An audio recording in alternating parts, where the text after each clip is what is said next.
نماز کے بعد کے اذکار، ایک بار اللہ اکبر کہنا اور اونچی آواز میں۔ ابن عباس کہتے ہیں میں نبی صلی اللہ علیہ وسلم کی نماز کے مکمل ہونے کو تکبیر کی وجہ سے سمجھ جاتا تھا، یعنی سلام پھیرنے کے بعد آپ اللہ اکبر کہتے۔ نمبر 2، 3 بار استغفر اللہ کہنا، میں اللہ سے بخشش مانگتا ہوں۔ صوبان کہتے ہیں کہ رسول اللہ صلی اللہ علیہ وسلم جب اپنی نماز سے فارغ ہوتے تھے تو 3 مرتبہ استغفار فرماتے۔ ولید کہتے ہیں کہ میں نے اوزائی سے پوچھا آپ استغفار کس طرح فرمایا کرتے تھے، تو انہوں نے کہا آپ اس طرح فرماتے استغفر اللہ استغفر اللہ استغفر اللہ۔ اس کی کیا حکمت ہے نماز کے بعد استغفار کرنے کی؟ استغفار کا مطلب ہے بخشش مانگنا، یعنی اگر کوئی ہم سے غلطی ہو گئی ہے، بھول چوک ہو گئی ہے تو اللہ تعالیٰ اس کو معاف کر دینا اور ہماری نماز قبول کر لینا، غلطی معاف کر کے۔ نمبر 3، اللہم انت السلام ومنک السلام تبارکت ذی الجلال والاکرام۔ اس کے بعد تسبیحات، 33 بار سبحان اللہ، 33 بار الحمدللہ، 33 بار اللہ اکبر، اور 100 پورا کرنے کے لیے لا الہ الا اللہ وحدہ لا شریک لہ لہ الملک ولہ الحمد وہو علی کل شیء قدیر۔ ابو ہریرہ رضی اللہ عنہ سے روایت ہے کہ جس نے ہر نماز کے بعد 33 مرتبہ سبحان اللہ، 33 مرتبہ الحمدللہ اور 33 مرتبہ اللہ اکبر کہا تو یہ 99 کلمات ہو گئے، اور 100 کا عدد پورا کرنے کے لیے لا الہ الا اللہ وحدہ لا شریک لہ لہ الملک ولہ الحمد وہو علی کل شیء قدیر کہہ لیا تو اس کے سارے گناہ معاف کر دیے جائیں گے، اگرچہ وہ سمندر کی جھاگ برابر ہوں۔ 1.5 منٹ لگتا ہے، 1.25 منٹ لگتے ہیں جس میں آپ یہ سارا عمل کر سکتے ہیں، اور اللہ سبحانہ وتعالیٰ کو وہ عمل زیادہ پسند ہے جو روزانہ کیا جائے، ادومھا، دوام سے کیا جائے، اللہ کی کوئی مجبوری ہو۔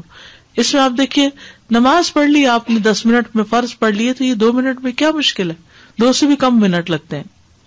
بعض روایات میں اللہ اکبر 34 بار پڑھنے کا بھی آتا ہے۔ یہ تسبیحات 10 دفعہ بھی پڑھی جا سکتی ہیں۔ عبداللہ ابن عمر سے مروی ہے کہ نبی صلی اللہ علیہ وسلم نے فرمایا 2 خصلتیں یا 2 عادتیں ایسی ہیں کہ اگر کوئی مسلمان بندہ ان کی پابندی کر لے تو جنت میں داخل ہوگا۔ پابندی اور وہ بہت آسان ہے مگر ان پر عمل کرنے والے بہت کم ہیں۔ ایک یہ ہے کہ ہر نماز کے بعد 10 مرتبہ سبحان اللہ، 10 مرتبہ الحمدللہ اور 10 مرتبہ اللہ اکبر کہے تو زبان کی ادائیگی کے اعتبار سے 150 بار ہے، یعنی ساری نمازوں میں، مجموعی طور پر 5 نمازوں کے بعد، اور ترازو میں 1500 ہوں گے۔ اور جب سونے کے لیے اپنے بستر پر آئے تو 34 بار اللہ اکبر، 33 بار الحمدللہ اور 33 بار سبحان اللہ کہے۔ زبان کی ادائیگی کے اعتبار سے تو یہ 100 ہے مگر میزان میں یہ تسبیحات 1000 ہوں گی۔ رات کو جو سوتے ہوئے پڑھے جاتے تسبیحات فاطمہ، سب تھکاوٹ اتارنے کے لیے۔ یقیناً میں نے رسول اللہ صلی اللہ علیہ وسلم کو دیکھا، آپ انہیں اپنے ہاتھ سے شمار کرتے تھے۔ صحابہ نے پوچھا اللہ کے رسول یہ کیسے ہے کہ یہ آسان عمل ہے مگر ان پر عمل کرنے والے تھوڑے ہیں؟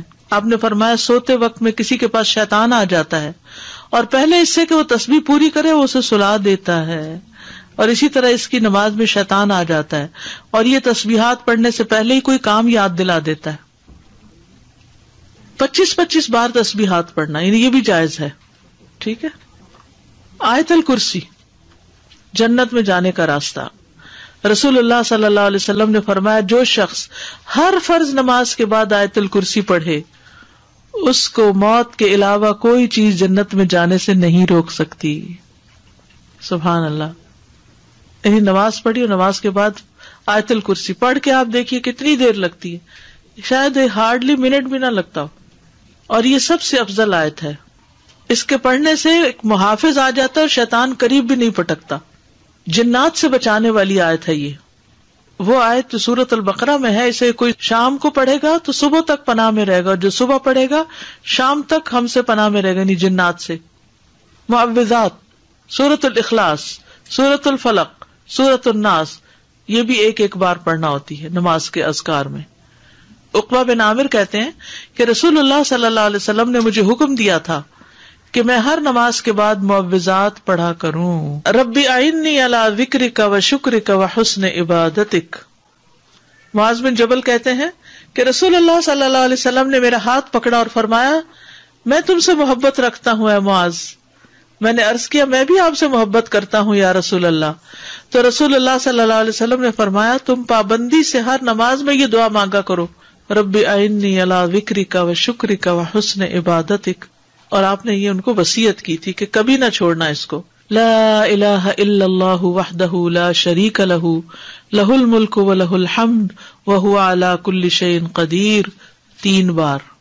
لا الہ الا اللہ وحدہ لا شریک لہ لہ الملک و لہ الحمد وہو علی کل شیء قدیر. اللہم لا مانع لما اعطیت ولا معطی لما منعت ولا ينفع ذا الجد. ایک روایت میں منک الجد بھی آتا ہے, یہ اگلی روایت ہے. ولا ينفع ذا الجد منک الجد. لا الہ الا اللہ وحدہ لا شریک لہ لہ الملک و لہ الحمد یحیی و یمیت وہو حی لا یموت بیدہ الخیر وہو علی کل شیء قدیر. یہ دعا اور کس موقع پہ پڑھی جاتی؟ بازار جاتے ہوئے. کئی لاکھ نیکیوں کا ثواب ہے جو بازار میں یہ دعا پڑھ لے. اللہم لا مانع لما اعطیت ولا معطی لما منعت ولا ينفع ذا الجد منک الجد. 3 بار پڑھنا, ٹھیک ہے, یعنی لا الہ الا اللہ وحدہ 3 بار اور پھر اللہم لا مانع. لا الہ الا اللہ وحدہ لا شریک لہ لہ الملک و لہ الحمد وہو علی کل شیء قدیر. لا حول ولا قوة الا باللہ. لا الہ الا اللہ ولا نعبد الا ایاہ لہ النعمۃ ولہ الفضل ولہ الثناء الحسن. لا الہ الا اللہ مخلصین لہ الدین ولو کرہ الکافرون. رب قنی عذابک یوم تبعث عبادک. اے رب مجھے اس دن کے عذاب سے بچانا جس دن تو اپنے بندوں کو اٹھائے گا.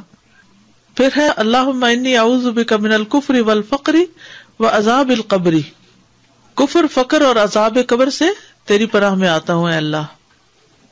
پھر اللہم اغفر لی ما قدمت وما اخرت وما اسررت وما اعلنت وما اسرفت وما انت اعلم به منی انت المقدم وانت المؤخر لا الہ الا انت.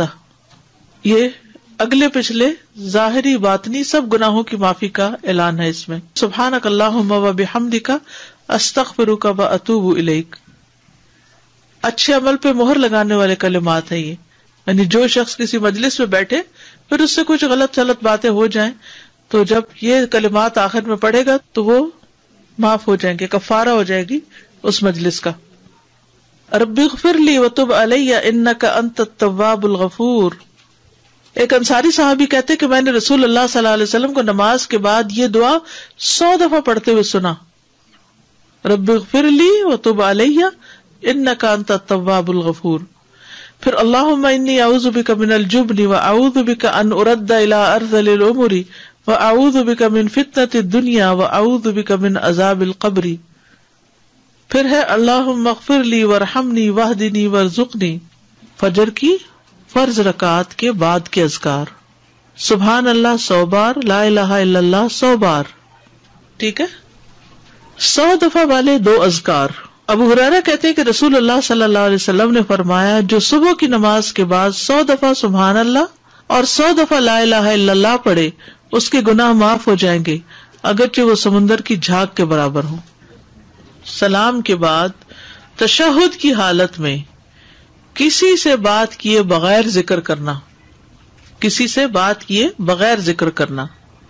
ابو ذر سے مروی ہے کہ رسول اللہ صلی اللہ علیہ وسلم نے فرمایا جو شخص فجر کی نماز کے بعد نماز میں تشہد میں بیٹھنے کی طرح اپنی ٹانگ کو دوہرا کیے ہوئے ہو اور کسی سے بات کیے بغیر 10 مرتبہ لا الہ الا اللہ وحدہ لا شریک لہ لہ الملک و لہ الحمد یحیی و یمیت وہو علی کل شیء قدیر پڑھے گا, اس کے لیے 10 نیکیاں لکھ دی جائیں گی, اس کے 10 گناہ معاف کر دیے جائیں گے, اس کے 10 درجات بلند کر دیے جائیں گے, اور وہ اس دن ہر برائی سے محفوظ رہے گا اور اسے شیطان کی پہنچ سے دور کر دیا جائے گا, اور اس دن اللہ کے ساتھ شرک کے علاوہ کوئی گناہ اس لائق نہیں کہ اس کو پکڑ میں مبتلا کر دے.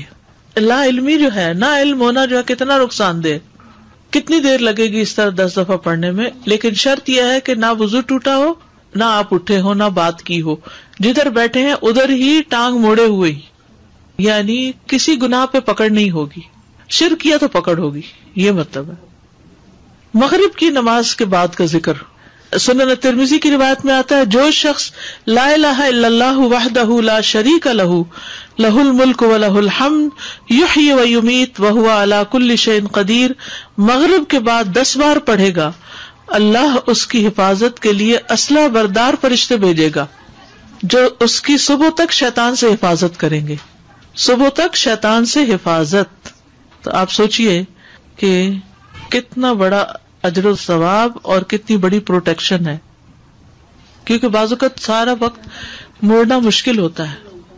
افضل پوزیشن نماز کے بعد اذکار کرنے کی کیا ہے؟ 2 زانوں کے بیٹھنا، لیکن اگر آپ اتنی دیر بیٹھ ہی نہیں سکتے، کچھ لوگوں کی تو ٹانگ مڑتی بھی نہیں ہے گھٹنوں کی تکلیف کی وجہ سے، تو پھر ایسی صورت میں 4 زانوں کے بھی بیٹھ سکتے ہیں۔ اگر نیچے بالکل ہی نہیں بیٹھا جا رہا تو پھر کرسی پہ بیٹھ جائیں، اللہ کو تو پتا ہے کہ آپ کیوں ایسے کر رہے ہیں، صرف ریسٹ کے لیے